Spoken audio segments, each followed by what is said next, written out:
Hi, this is Brandon Smiley from thirstgym.com. Today we're talking about an exercise called the alternating incline dumbbell bench press. This is essentially a single arm pressing variant where we're just going to alternate which arm is pressing on a standard incline bench.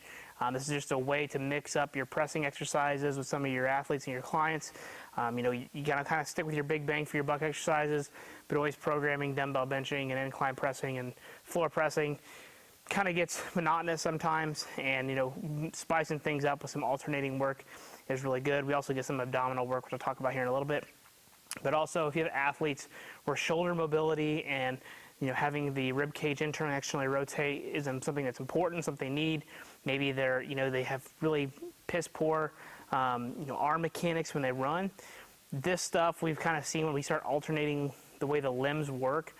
In some of our accessory work, we've kind of noticed that kids have generally look like they're running a little more fluidly because we're actually training their rib cage and their upper body to rotate without them actually even knowing it. So it becomes a little more natural once they've done under load. So basically we're just going to get in a regular incline dumbbell bench press position here. I'm going to lean back, feet on the ground. I'm going to start with both dumbbells up. Keep my shoulders kind of pulled together. We don't want to be reaching. Let my shoulders sink into the back of the bench here.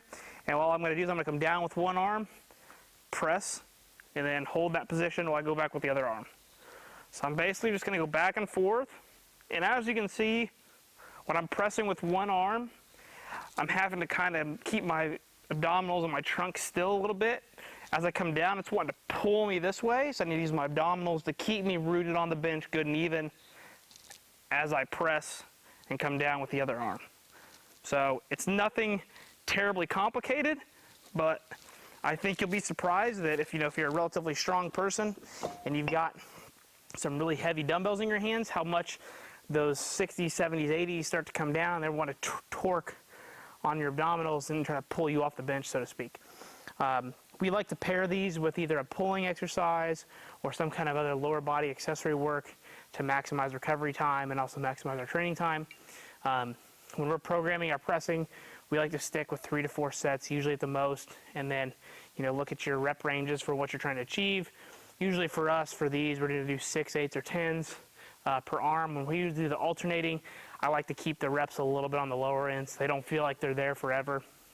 But I also don't want them to get to the point where they're just looking like this. I want to really emphasize a good stop on each one at the top, so we're always going to end up here. At no point is one arm going to be moving while the other is for this particular exercise. That does have merit for other exercises, but I think when we're talking about using heavy dumbbells on a bench, I think we need to try to maximize the movement we've got each appendage as we're doing it. So again, kind of another simple exercise with a little bit of spice on it for you. If you got any questions, leave them in the comment section. Thanks. Have a great day.